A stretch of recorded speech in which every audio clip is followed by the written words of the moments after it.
تو دعا جو ہے نا اتنا ایک امیزنگ ویپن ہے جو کہ ہم سبحان اللہ عرصے سے ہمارے پاس ہے کہ ہم اسے یوز ہی نہیں کر پا رہے. اللہ تعالیٰ کے لیے کیا مشکل ہے؟ اللہ تعالیٰ کی آرمیز کو اور فورسز کو کون جانتا ہے ہمیں سے؟ وَمَا يَعْلَمُ جُنُودَ رَبِّكَ إِلَّا هُوَ. اللہ تعالیٰ کی طاقت اور اس کے لشکروں کو ہمارے اس کے علاوہ کوئی نہیں جانتا. یہ بادل، یہ بارش، یہ پانی، یہ بجلی، یہ ہوائیں سب اللہ کے لشکر ہیں. تو دعا کریں دل سے، اللہ لازمی قبول کریں گے. اسی طرح سے دعا کے آداب کے بارے میں ذکر کر لیتے ہیں ہم، جو ہمارے پاس کچھ ٹائم بچا ہے. آداب دعا میں سے ہے کہ اللہ کے نبی صلی اللہ علیہ وسلم کے پاس ایک شخص آئے، اور ایک جنگ حنین میں ایک شخص تھے ابو عامر رضی اللہ تعالیٰ عنہ، صحابی تھے. ان کو نا ان کے گھٹنے میں بہت زور کا تیر لگا، اور جب ان کا نکالا گیا تھی تو بہت زیادہ بلیڈنگ ہو رہی تھی اور خون رک نہیں پا رہا تھا. تو وہ صحابی پریشان تھے، تو انہوں نے کہا کہ اللہ کے نبی کے پاس جاؤ اور کہو کہ میرے لیے دعا کریں، جن کا نام ابو عامر تھا. تو رسول اللہ صلی اللہ علیہ وسلم کے پاس ایک صحابی ہے، ان کا یا رسول اللہ ابو عامر کو بہت تکلیف ہے، اسے خون بند نہیں ہو رہا، آپ دعا کریں. اللہ کے نبی صلی اللہ علیہ وسلم نے وضو کیا اور پھر اس بندے کے لیے دعا مانگی، ابو عامر رضی اللہ تعالیٰ عنہ کے لیے. تو پتہ چلتا ہے کہ وضو کرنا دعا سے پہلے بہتر ہے، آداب میں سے ہے. کوئی انسان وضو کی حالت میں نہیں ہے تبھی دعا مانگ سکتا ہے اور پھر دعا انشاءاللہ قبول ہوگی. لیکن اگر وہ ایک ایکسٹرا اس پہ چیری آن ٹاپ ڈالنا چاہتا ہے کہ قبولیت کے مزید چانسز بڑھ جائیں، تو وضو کی حالت میں ہو تو وہ دعا مانگے بہتر ہے. اسی طرح سے رسول اللہ صلی اللہ علیہ وسلم جب بھی جمرات کو مارتے یا دعا استسقاء کے لیے نکلتے اور دعا کرتے تو اپنی قبلے رخ ہو کے اپنی چادریں پھیلا دیتے. یا جب بھی سعی کرتے صفا سے مروہ اور مروہ صفا، تو پھر جب ایک کمپلیٹ کرتے تو پھر قبلہ کی طرف ہو کے دعا مانگتے. تو قبلہ رخ بھی ہونا یہ بھی دعاؤں کے آداب میں سے ہے. دعا کی شرط نہیں ہے، آپ کہیں بھی بیٹھ کے دعا مانگ سکتے ہیں، لیکن آداب میں سے ہے. ٹھیک ہے، یہ جو کہ آپ کی دعا کی قبولیت کو مزید بڑھا دیتی ہے. اسی طرح سے اللہ کے نے فرمایا کہ ہمارا رب بہت حیا والا ہے. اس کو حیا آتی ہے کہ جب کوئی اس کا غلام، اس کا بندہ ہاتھ اٹھا کے اس سے دعا مانگے اور وہ ہاتھ خالی لٹا دے. تو اللہ تعالیٰ کو حیا آتی ہے کہ اللہ تعالیٰ کسی انسان کے ہاتھ خالی نہیں لٹاتے، وہ بڑی بزرگی اور حیا والے ہیں.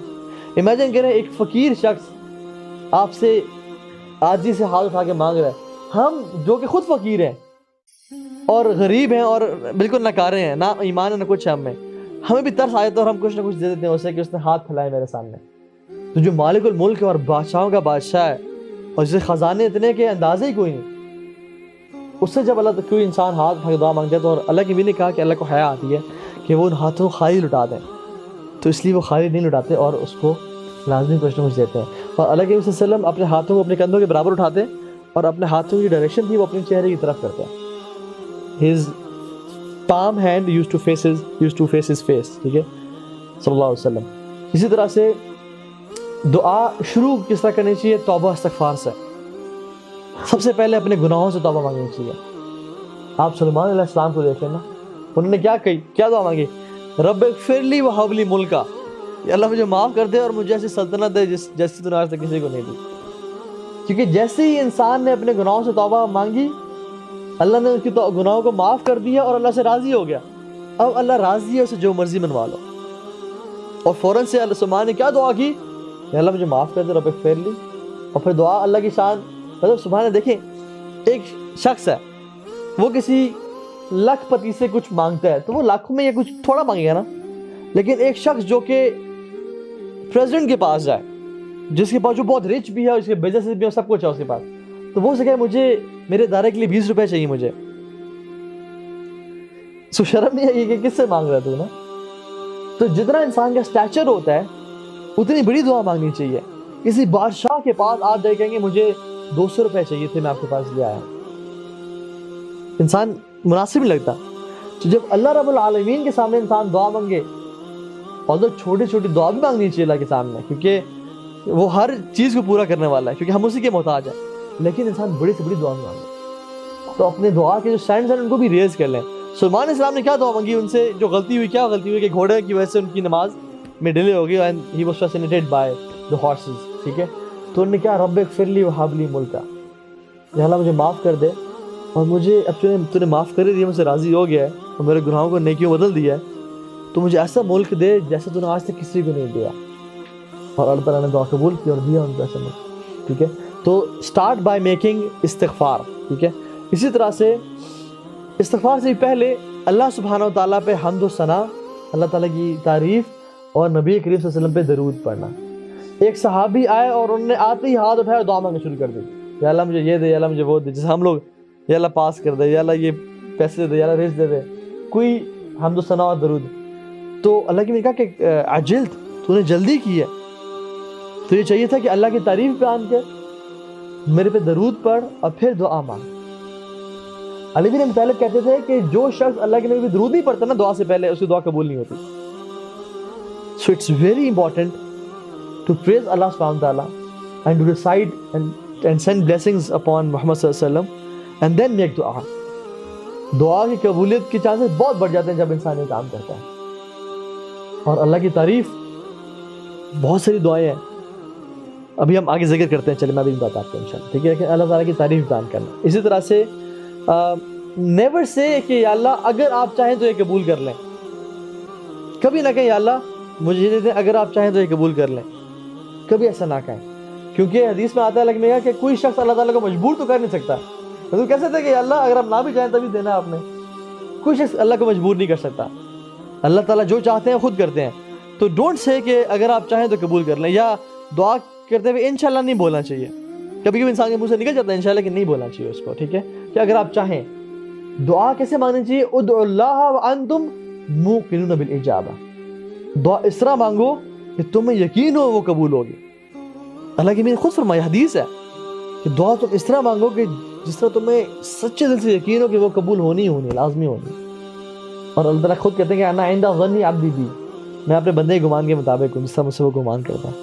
اور ایک اور حدیث میں آتا ہے اللہ غافل دل سے دعا کبھی قبول نہیں کرتے. ٹھیک ہے, تو یہ چیز. اسی طرح سے اللہ کے نبی صلی اللہ علیہ وسلم دعا مانگتے ہوئے ریپیٹیشن کرتے ہیں, کیونکہ وہ کہتے ہیں کہ اس پہ تکرار کرو, ریپیٹڈلی پڑھو, کیونکہ تم اللہ سے دعا مانگ رہے ہو. رسول اللہ صلی اللہ علیہ وسلم جب بھی کوئی سوال کرتے تو ریپیٹڈلی کرتے, 3 دفعہ کرتے. یا جب بھی کوئی اللہ تعالیٰ کی سے کوئی کی حمد و ثنا اور تعریف بیان کرتے اور کچھ مانگنا چاہتے تو اس کو ریپیٹڈلی کرتے, جس کی وجہ سے انسان میں عاجزی اور انکساری بھی بڑھتی ہے اور اللہ تعالیٰ کو بھی یہ چیز پسند ہے. ٹھیک ہے, غافل ہارٹ میں کے لیے اور یقین سے مانگنی چاہیے. میں نے آپ کو حدیث بتا دی, ادعوا اللہ وانتم موقنون بالاجابہ, کہ تم اس طرح مانگو جس طرح تمہیں یقین ہو. اسی طرح سے رسول صلی اللہ علیہ وسلم اکثر رو کے دعا مانگتے ہیں. رو کے دعا مانگنا بھی اس کی قبولیت بہت بڑھا دیتا ہے. ایک حدیث میں آتا ہے کہ رسول اللہ صلی اللہ علیہ وسلم نا بیٹھے ہوئے تھے اور کچھ صحابہ ان کے پاس اکٹھے ہوئے, اور یہ ان کے آخری دنوں کی بات ہے. تو انہوں نے کہا, صحابہ بیٹھے تو انہوں نے کہا کہ ابراہیم علیہ السلام نے دعا مانگی کہ ربی انہن اضللن کثیر من الناس فمن تبعنی فانہ منی ومن عصانی فانک انت الغفور الرحیم. اپنے لوگوں کے لیے دعا مانگی کہ یا اللہ آپ, یہ جو میری قوم کے لوگ ہیں انہوں نے اکثر لوگوں کو گمراہ کیا کیونکہ یہ دین پہ نہیں آئے. جس نے میری اطاعت کی وہ تو میرے میں سے ہے, لیکن جس نے میری نافرمانی کی تو آپ بڑے غفور رحیم ہیں. انبیاء کا دل دیکھیں آپ, جس نے میری اطاعت کی وہ تو میرے میں سے ہے. ومن عصانی فانک انت الغفور الرحیم, جس نے مجھے نہیں مانا نا آپ تو بڑے غفور رحیم ہیں. اور پھر کہا لگی کہ عیسیٰ علیہ السلام نے دعا مانگی اللہ تعالیٰ سے کہ ان تعذبهم فانهم عبادک وان تغفر لهم فانک انت العزیز الحکیم. اگر یا اللہ آپ ان کو عذاب دینا چاہیں تو یہ آپ کے بندے ہیں, لیکن اگر آپ معاف کرنا چاہیں تو آپ ہر چیز پر قادر ہیں, بڑی حکمت والے ہیں. اور کہتے ہیں کہ اور میرے لیے تو اللہ کی میرے ہاتھ اٹھایا اور کہا کہ یا ربی امتی امتی, یا ربی امتی امتی, اور وہ رونے شروع ہو گئے. تو اللہ سبحانہ تعالیٰ کو جلال آیا اور اللہ تعالیٰ نے جبریل علیہ السلام کو بھیجا کہ پوچھو محمد صلی اللہ علیہ وسلم کو کیا چیز رلا رہی ہے, اور اللہ تعالیٰ ہر چیز جانتے ہیں. تو اللہ تعالیٰ محمد صلی اللہ علیہ وسلم نے کہا کہ اللہ سے پوچھ کیا کہ میرے جانے کے بعد میری امت کے ساتھ کیا کریں گے.